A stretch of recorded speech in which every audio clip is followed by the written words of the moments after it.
Me ofrecía cuidar la tienda familiar un fin de semana, y cuando regresaron mi madre y hermano dijeron, la administraste tan bien que deberías quedártela, pero a cambio de mis ahorros. Lo que voy a contar no es una historia con un principio claro ni con un final cerrado, es más bien el resultado acumulado de muchas pequeñas decisiones que, en su momento, parecían inocentes, casi triviales, pero que se fueron apilando como fichas de dominó hasta formar un muro que me estalló de frente. Durante años creí que, aunque mi familia no era perfecta, al menos compartíamos cierta noción básica de apoyo mutuo, de solidaridad entre los nuestros. De ese tipo de lazos que uno no se plantea demasiado porque da por hecho que existen. Pero bastó un solo fin de semana, una simple oferta hecha con buena intención de mi parte, para darme cuenta de que lo que yo entendía por familia era, para ellos, un negocio con precio, condiciones y una oportunidad para deshacerse de responsabilidades que no supieron manejar. Todo comenzó cuando mi madre y mi hermano me pidieron que me hiciera cargo de la tienda familiar por un par de días.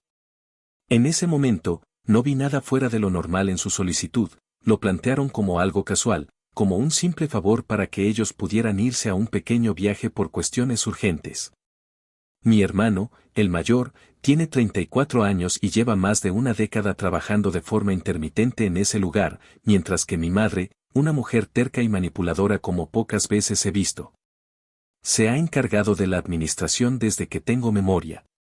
Nunca mostraron interés en que yo me involucrara demasiado, de hecho, la tienda siempre fue su territorio, su proyecto, y aunque yo ayudé alguna que otra vez durante mi adolescencia, jamás me dejaron participar en las decisiones importantes ni en el manejo real del lugar. Era evidente que no me consideraban parte del negocio, ni siquiera cuando me ofrecía a colaborar más seguido. Así que cuando acepté cuidar el local aquel fin de semana, lo hice con la intención de apoyar, no con la idea de involucrarme en nada más profundo. Llegué el viernes por la mañana, antes de que ellos se fueran, y en cuestión de horas ya había notado el desorden. El inventario estaba hecho un desastre, las estanterías mal organizadas, varios productos vencidos seguían en los anaqueles y había incluso una caja de registro que apenas funcionaba. Ni hablar del trato con los clientes, la mayoría llegaba con cara de fastidio, como si comprar ahí fuera un trámite molesto. Al principio me sentí abrumado, porque aquello no era lo que esperaba, pero poco a poco fui agarrando ritmo. Me propuse mejorar la atención, ordenar el lugar, hacer limpieza profunda y hasta actualizar algunas listas de proveedores. Durante ese fin de semana, hice más por esa tienda que lo que habían hecho ellos en meses. Y, para mi sorpresa, los resultados se vieron de inmediato, los clientes empezaron a quedarse más rato, a comprar más, incluso algunos me felicitaron por la diferencia. Fue un trabajo agotador, pero gratificante, y cuando mis madre y hermano regresaron el lunes en la mañana, estaban visiblemente sorprendidos. Mi madre, con esa sonrisa forzada que usa cuando quiere quedar bien, me dijo que estaba impresionada por lo bien que había salido todo, y que muchos vecinos le habían comentado que el muchacho los atendió mejor que nunca. Mi hermano, al principio, apenas abrió la boca, pero luego terminó admitiendo que el local se veía más vivo. Yo, ingenuamente, pensé que aquello sería suficiente para que por fin me reconocieran como alguien capaz, alguien que podría formar parte del negocio si así lo quisiera. Aunque en el fondo todavía no me planteaba nada a largo plazo. Solo quería que valoraran el esfuerzo. Pero no, lo que dijeron después fue lo que me descolocó por completo. Mi madre, casi como si estuviera soltando una genialidad repentina, dijo que ya que yo había demostrado tanta eficiencia y compromiso, tal vez lo mejor sería que me quedara con la tienda. No lo dijo como una propuesta seria al inicio, sino como un comentario disfrazado de halago, como quien lanza una idea al aire para ver cómo cae. Yo solté una risa incómoda, pensando que era una broma, pero entonces mi hermano, con tono serio y hasta un poco autoritario, agregó que si de verdad quería hacerme cargo, entonces sería justo que entregara todos mis ahorros para comprarla, ya que ellos habían invertido su vida ahí. En ese instante, algo dentro de mí se quebró. No por la propuesta en sí, sino por la forma tan descarada y premeditada en la que lo dijeron. Como si todo el fin de semana hubiera sido una trampa cuidadosamente colocada para empujarme a tomar una decisión que ellos ya habían tomado por mí. Me quedé callado, tratando de procesar lo que acababa de escuchar. Mientras tanto, mi madre empezó a enumerar las supuestas ventajas, que ya tenía experiencia, que conocía a los vecinos, que sería una herencia adelantada si lo pensaba bien.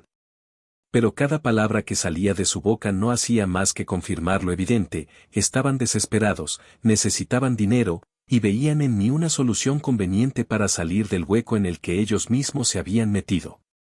No estaban pensando en mi bienestar, ni en ofrecerme una oportunidad real. Lo único que querían era deshacerse de un problema y pasarme la carga envuelta en un moño de confianza familiar.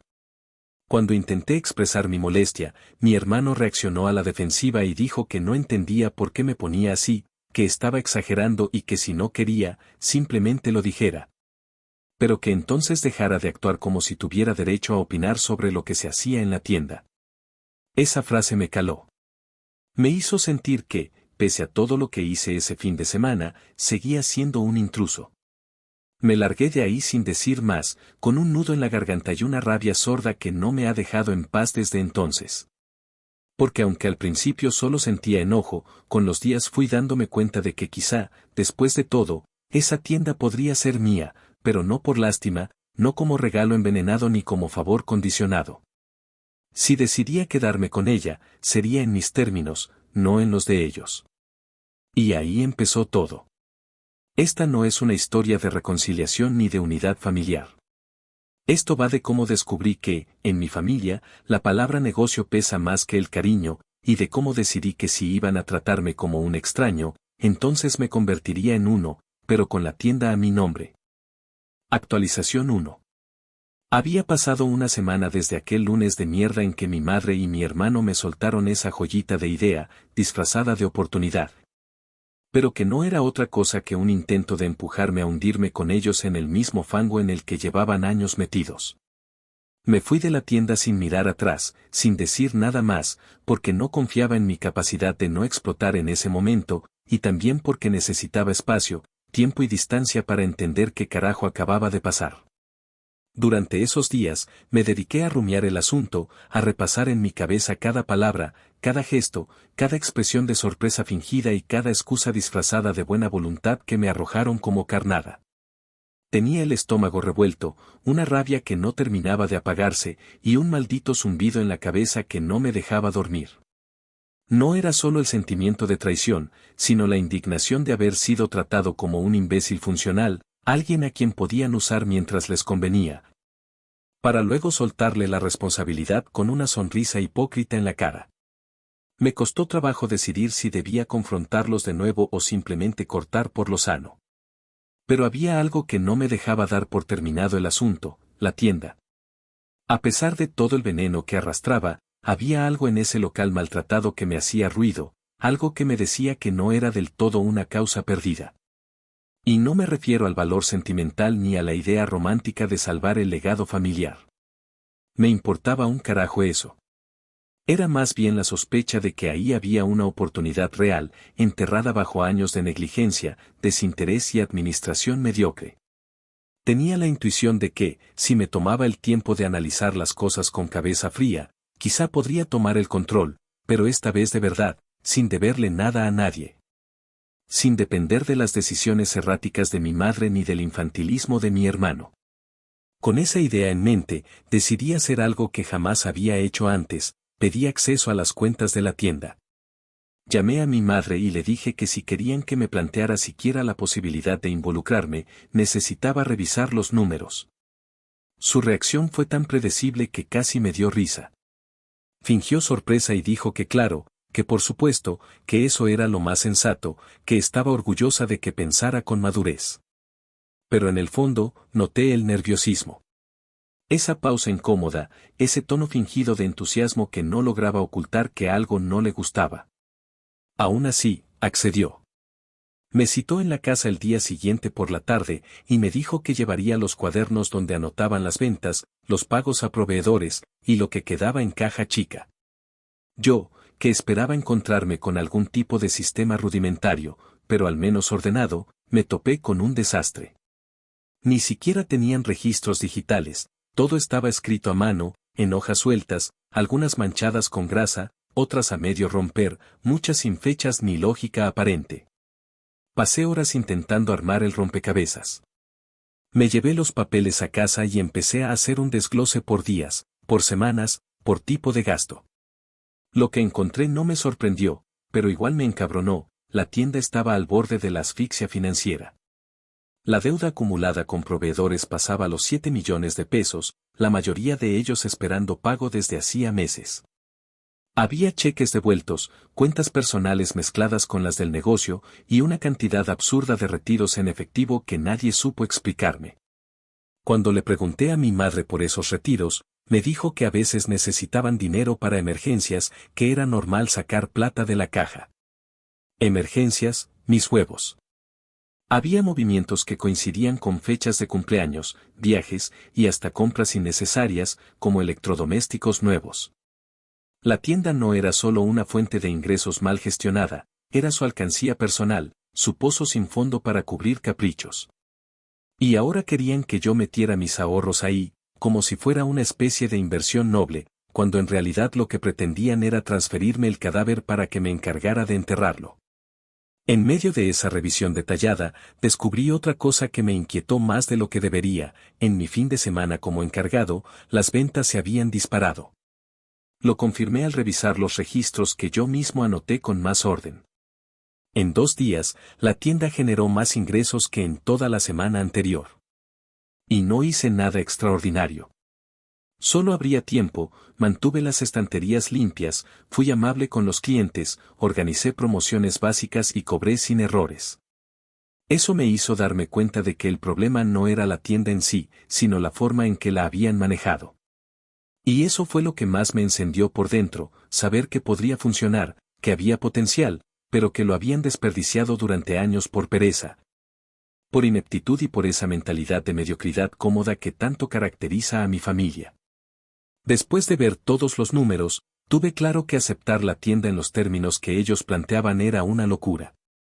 Si metía mis ahorros tal como ellos querían, no solo me quedaba sin respaldo financiero personal, sino que me clavaba en una deuda que no me correspondía.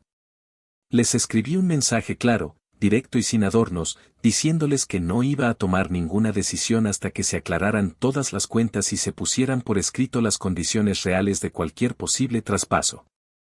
Mi madre, en lugar de entender, me respondió con uno de sus mensajes pasivo-agresivos, diciendo que me estaba dejando llevar por la desconfianza y que si seguía pensando en términos de ellos contra mí, entonces no tenía sentido seguir hablando del tema. Ese mensaje fue la gota que colmó el vaso. Porque me dejó claro que nunca hubo una intención genuina de integrarme ni de llegar a un acuerdo justo. Solo querían que fuera el idiota útil que pusiera el dinero y se tragara el desastre. Pero yo no iba a jugar ese papel. Y fue en ese punto, justo en ese cruce de frustración y claridad, donde empecé a considerar seriamente algo que antes no me había planteado con fuerza, que si esa tienda tenía alguna posibilidad de salvarse, iba a ser bajo mis propias reglas, con una compra real, con papeles firmados, y dejando fuera a quien pretendiera meter mano después. Porque, lo entendí de golpe, esa tienda familiar no era mía, no lo había sido nunca, y si quería que lo fuera, tenía que pagar por ella, pero no con culpa ni con chantajes, sino con condiciones claras. Y si alguien no estaba de acuerdo con eso, entonces que se jodiera. Porque yo no estaba dispuesto a dejarme pisar más. Actualización 2.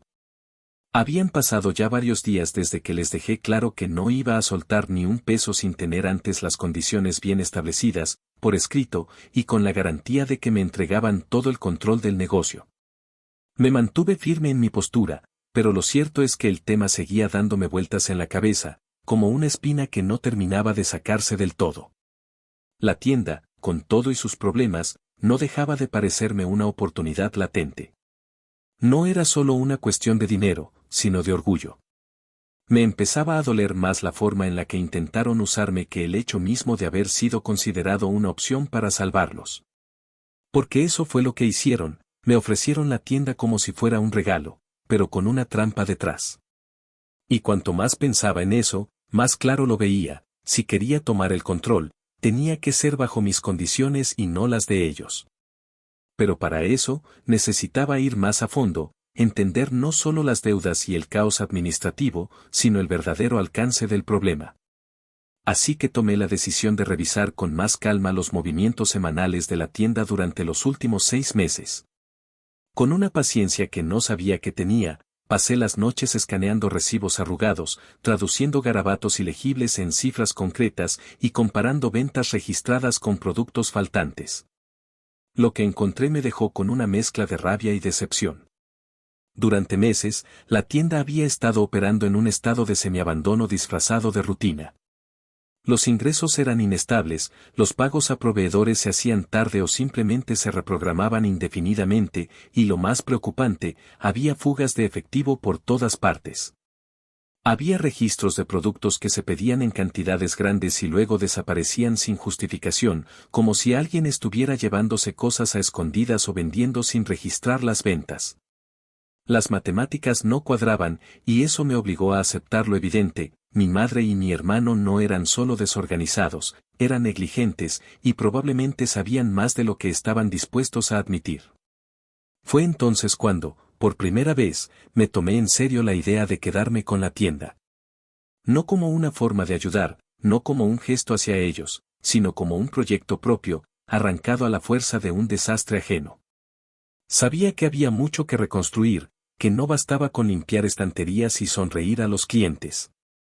Hacía falta estructura, disciplina, y sobre todo, cortar de raíz a cualquier persona que quisiera seguir sacando ventaja sin dar nada a cambio. La tienda solo podría funcionar si era completamente mía, sin interferencias, sin consejos no solicitados.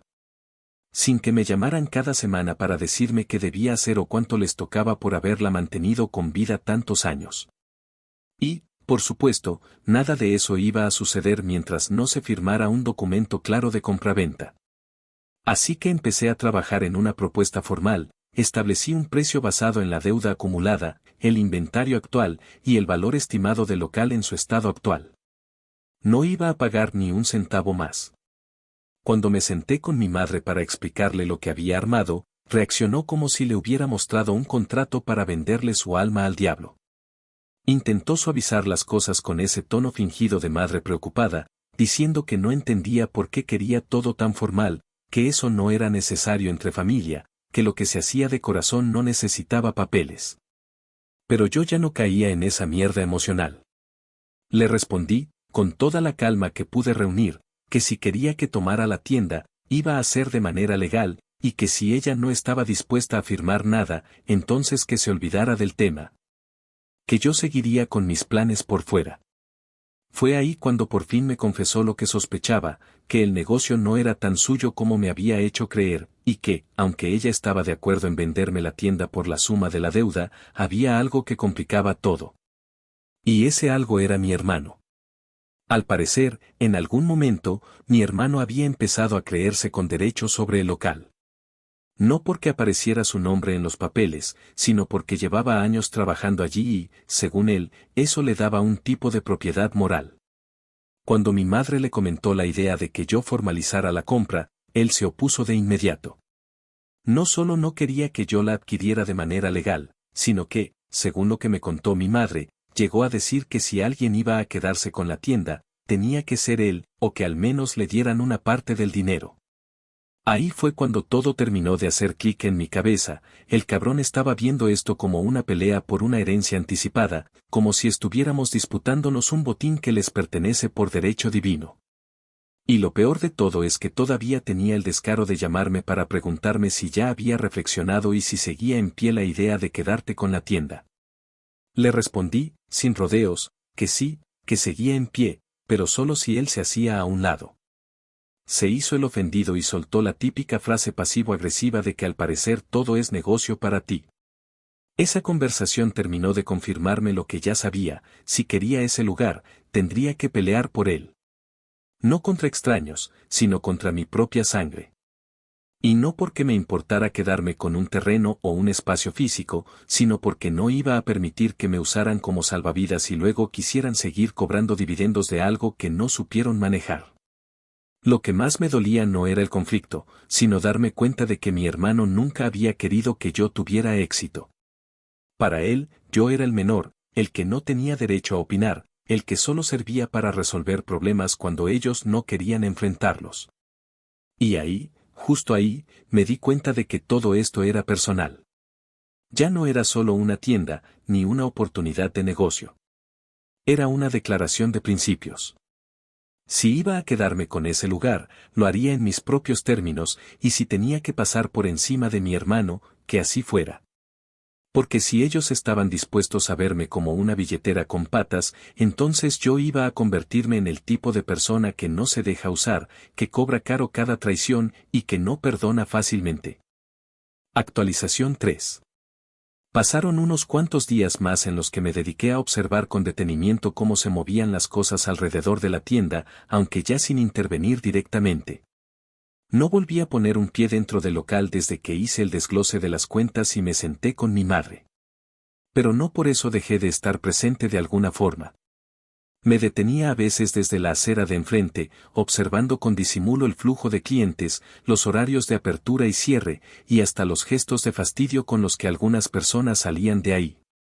A esa altura ya no tenía dudas, ese sitio estaba condenado al abandono, no por culpa del barrio ni de la economía, sino por la incompetencia crónica de quienes lo administraban.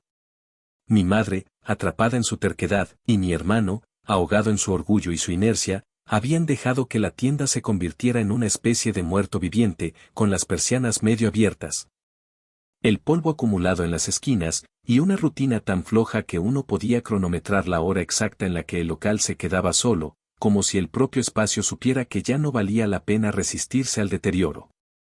Fue en una de esas tardes, mientras observaba desde el carro estacionado al otro lado de la calle, que tomé la decisión definitiva, no iba a seguir dudando ni dejando que el tema se pudriera solo. Iba a comprar la tienda. No como un acto de buena voluntad, no como una reconciliación familiar ni mucho menos como un sacrificio. Iba a hacerlo como se hace cualquier inversión seria, con frialdad, con cálculo, y con la intención clara de sacar provecho. Porque ya no se trataba de ellos, ni siquiera de los lazos familiares que aún me sujetaban por el cuello como una cuerda invisible. Se trataba de mí. De mi propio futuro. De demostrarme que podía tomar una situación podrida hasta la raíz y transformarla en algo rentable, en algo digno, en algo mío. Pero para lograrlo, tenía que asegurarme de dejar por fuera a cualquiera que pretendiera meter mano en el proceso. Y eso incluía, sin lugar a duda, a mi hermano. Volví a citar a mi madre, esta vez con papeles en mano. Había redactado un acuerdo de intención de compra bastante sencillo, donde dejaba claro que me haría cargo de todas las deudas pendientes y que, a cambio, el local pasaría a estar bajo mi nombre por completo. Sin cláusulas ambiguas, sin condiciones futuras, sin el típico ya veremos que tanto les gustaba decir cuando querían dejar las cosas en el aire para poder cambiar las reglas después. Le expliqué todo de forma pausada, sin levantar la voz, pero sin permitir que se desviara ni un milímetro del tema. Ella me escuchó en silencio, asintiendo de vez en cuando, hasta que llegamos al punto más delicado. Le dije que, para que el trato se concretara, necesitaba que mi hermano quedara completamente fuera. Nada de participación simbólica, nada de derechos compartidos, nada de que también le corresponde algo por todo lo que ha trabajado aquí. Si íbamos a firmar algo, él no debía aparecer ni como testigo. Y si tenía un problema con eso, que lo resolviera legalmente. La cara de mi madre se tensó de inmediato. Empezó a hablar con esa voz lenta y melosa que usa cuando intenta manipular sin parecer que lo hace, diciendo que entendía mi postura. Pero que sería muy doloroso dejar fuera a mi hermano de algo que había sido parte de su vida por tantos años. Dijo que ella no quería que esto se convirtiera en una guerra entre hermanos, que prefería que habláramos los tres, que quizás se podía llegar a un acuerdo donde todos ganaran. Pero ya no estaba dispuesto a escuchar esa clase de diplomacia barata. Le respondí que ya había tratado de hacer las cosas de forma justa, que fui paciente, que revisé cuentas, que consideré todas las opciones, y que esta era la única forma en la que podía tomar el control sin volverme un esclavo del pasado de ellos. Si quería que yo me hiciera cargo de ese lugar, iba a ser a mi manera, con los términos que yo marcara, y no con una lista de compromisos sentimentales disfrazados de deber familiar. A regañadientes, y después de varias horas de conversación tensa, mi madre aceptó que no tenía argumentos sólidos para negar la operación. Dijo que, al final, lo importante era que la tienda no se perdiera, que sobreviviera de algún modo, y que si yo estaba dispuesto a poner el pecho, entonces lo justo era que también tuviera el control. Pero claro, como todo en esta historia, no podía ser tan fácil. Porque en cuanto mi hermano se enteró, no por mí, sino porque mi madre, en un acto de culpa o de estupidez, le contó, se desató una tormenta. Me llamó esa misma noche, fuera de sí, exigiéndome explicaciones, preguntando con qué derecho me estaba apropiando de lo que también era suyo. Le expliqué, con la paciencia justa para no colgarle en la cara, que no me estaba apropiando de nada, que estaba comprando una tienda que ni siquiera estaba a su nombre, y que si tenía alguna objeción, que la llevara al notario o a donde le diera la gana, pero que no me jodiera más con sus reclamos. Su respuesta fue el berrinche clásico del que siempre ha tenido todo servido sin mover un dedo. Me dijo que si yo seguía con esto, él no iba a quedarse callado, que iba a hablar con el resto de la familia, que iba a poner todo sobre la mesa para que vieran cómo yo me estaba robando lo que no era mío. Me reí. No pude evitarlo. Porque escuchar a ese cabrón hablar de justicia y de propiedad me parecía tan absurdo, tan hipócrita, que me salió una carcajada amarga. Le dije que hiciera lo que quisiera, que a estas alturas ya no me importaba quedar como el villano, que prefería ser el que toma decisiones duras y paga las consecuencias, antes que seguir siendo el pendejo que todos usaban cuando necesitaban ayuda. Colgué el teléfono con una mezcla de furia y liberación.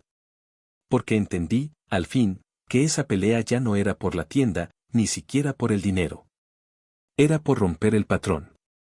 Por dejar de ser el salvavidas emocional y económico de dos personas que confundieron la lealtad con la conveniencia. Y si eso significaba que mi hermano se convirtiera en mi enemigo, que así fuera. Porque esta vez, no iba a dar ni un paso atrás. Esta vez, iba a quedarme con todo. Y no por venganza, al menos no únicamente, sino porque me lo merecía. Porque ellos me empujaron a esto. Porque si te dan la espalda, una y otra vez, llega un momento en que ya no te duele, solo te fortaleces. Y entonces, dejas de pedir permiso. Actualización 4.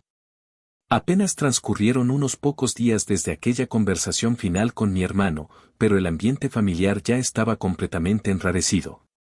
Al punto de que lo que alguna vez se sintió como una red de apoyo tambaleante ahora no era más que un campo minado donde cada paso debía medirse con precisión para no detonar una nueva explosión de reproches, amenazas veladas y silencios cargados de veneno. Mi madre, que al principio había aceptado la idea del traspaso con una mezcla de alivio y resignación, ahora caminaba con una inquietud evidente.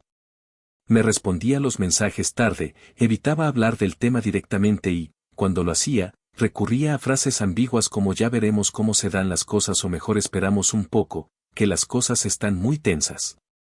Yo sabía que esa actitud no venía de ella sola, que claramente estaba siendo presionada por mi hermano, que cegaramente la llenaba de culpas cada noche, haciéndola dudar de la decisión que ya habíamos tomado.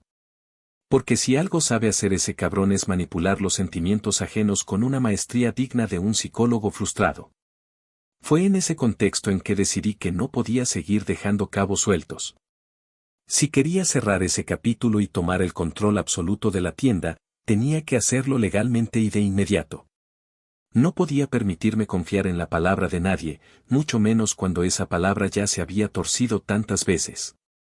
Por eso, busqué un abogado, uno de esos duros, sin filtros, al que conocía por un amigo de la universidad.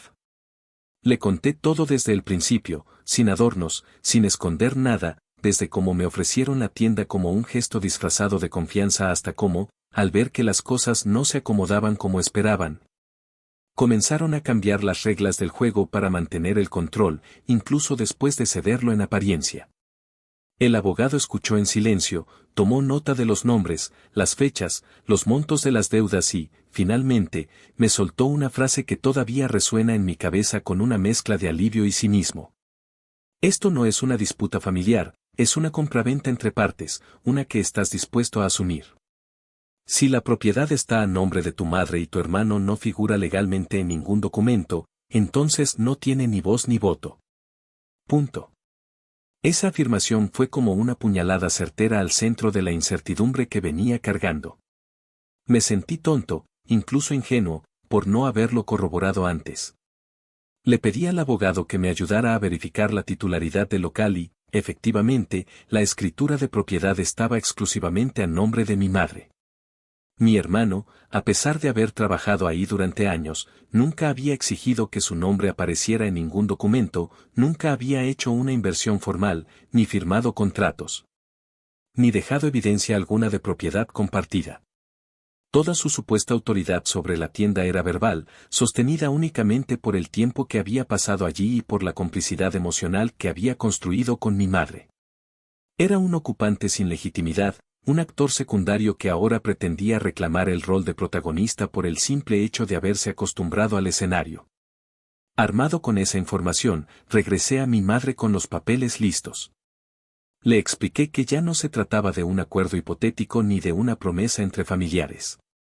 Era una transacción formal, avalada por un abogado, con todos los términos claros. Yo asumiría las deudas, me haría cargo del inventario, y a cambio, el local pasaría completamente a mi nombre. No había espacio para la nostalgia, para los remordimientos o para los que dirán del resto de la familia. Esta era la única forma en que yo aceptaba involucrarme. Mi madre, quizás agotada por la presión o simplemente consciente de que no había otro camino viable, firmó los documentos. Lo hizo en silencio, sin lágrimas, pero con un temblor en la mano que no pude ignorar. Supongo que en su interior se debatían dos emociones enfrentadas, la sensación de perder algo que durante años fue su refugio económico y emocional. Y el alivio de saber que alguien más tomaría las riendas de un barco que ya no sabía cómo manejar. Cuando todo estuvo sellado y el abogado me entregó una copia oficial del documento, sentí una especie de paz extraña, como si por fin hubiera cruzado una frontera invisible que me separaba del caos ajeno. Sin embargo, esa calma no duró demasiado. Mi hermano se enteró del acuerdo apenas unas horas después, no tengo idea si mi madre se lo contó o si simplemente lo dedujo por el silencio que cayó sobre el tema. Y de inmediato comenzó a mandarme mensajes cargados de insultos, amenazas y acusaciones tan ridículas que parecían sacadas de una telenovela barata. Me dijo que lo había traicionado, que me había aprovechado de la confianza de nuestra madre, que había actuado como un buitre esperando el momento para robar. Incluso tuvo el descaro de decir que había planes para que la tienda fuera de los dos y que ahora yo me la había agandallado como un oportunista. Yo no le respondí. No porque no tuviera ganas de mandarlo al carajo con cada una de sus palabras, sino porque ya no lo consideraba parte del asunto. Legalmente, estaba fuera. Y eso era todo lo que necesitaba saber. Sin embargo, su rabia no se detuvo ahí. Comenzó a publicar indirectas en redes sociales, a hablar con otros miembros de la familia para hacerme quedar como el villano, el hijo frío que le quitó todo a su hermano mayor. Algunos tíos me llamaron para pedirme que pensara bien las cosas, que hablara con él, que intentara llegar a un acuerdo. Les respondí lo mismo a todos, que ya no había nada que hablar, que todo estaba firmado, y que si alguien más quería opinar, entonces que trajera su propio abogado y que se metiera a resolver las deudas. Nadie lo hizo, por supuesto. Porque cuando el tema deja de ser emocional y se convierte en números y responsabilidades, todos desaparecen. Y así, sin aspavientos, sin celebraciones, pero con una satisfacción feroz, me convertí oficialmente en el dueño de la tienda que me quisieron encajar como una trampa. Lo irónico es que ahora que es mía, completamente mía, mi hermano no puede soportarlo. No por la tienda en sí, sino porque no puede entender cómo fue que me atreví a tomar una decisión sin pedirle permiso, cómo fue que pasé de ser el hermanito que ayuda al cabrón que firma contratos y se queda con todo. Lo que él no entiende, y probablemente nunca entenderá, es que si llegué a este punto fue por ellos, por su desprecio disfrazado de cercanía, por su constante condescendencia. Y por ese instinto egoísta que los lleva a creer que todo les pertenece por simple inercia. Pero ya no. Esta vez, las cosas cambiaron. Y no pienso devolver nada. Actualización final. Ha pasado poco más de un mes desde que firmé los documentos que me convirtieron, legal y oficialmente, en el dueño absoluto de la tienda. Y aunque podría decir que las cosas han comenzado a mejorar, que poco a poco el local ha recuperado algo de vida, que los clientes vuelven a entrar sin el gesto cansado de antes y que por fin siento que el trabajo diario tiene un propósito claro. Lo cierto es que nada de eso ha logrado silenciar el ruido de fondo que dejó el conflicto con mi familia. Porque si bien logré sacarlos de la ecuación financiera, eso no significa que hayan desaparecido. Al contrario, la herida que dejó todo este proceso sigue abierta y cada día parece supurar de nuevas formas. Mi madre, aunque firmó sin oponer resistencia, se ha ido alejando emocionalmente. Ya no me llama, no pregunta por cómo van las cosas en el local, no ofrece ayuda, ni siquiera envía mensajes genéricos como solía hacer antes para mantenerse presente sin realmente involucrarse. La última vez que cruzamos palabras fue para confirmar la entrega de unos papeles, y su tono era tan frío, tan carente de cualquier rastro de familiaridad, que por un momento sentí que estaba hablando con una desconocida. Pero nada de eso se compara con la intensidad con la que mi hermano ha decidido convertir este asunto en su cruzada personal. Desde el día en que se enteró de la firma, ha hecho todo lo posible por arrastrarme por el lodo, como si su vida se redujera a una venganza estéril y mal ejecutada. Comenzó hablando mal de mí en redes sociales, subiendo publicaciones cargadas de indirectas tan obvias que ni siquiera hacían falta nombres para saber a quién se refería. Luego pasó a las llamadas insistentes a familiares lejanos, intentando convencerlos de que yo le había robado su parte, que lo dejé sin nada. Que fui un oportunista que aprovechó el momento de debilidad de mi madre para manipularla. Y aunque la mayoría de ellos, por simple decencia o por no querer meterse, optaron por no tomar partido, hubo algunos que sí me llamaron. Que intentaron hacerme sentir culpable con ese discurso cansino de la sangre es más importante que los negocios o porque no trataron de dividir la tienda de manera equitativa.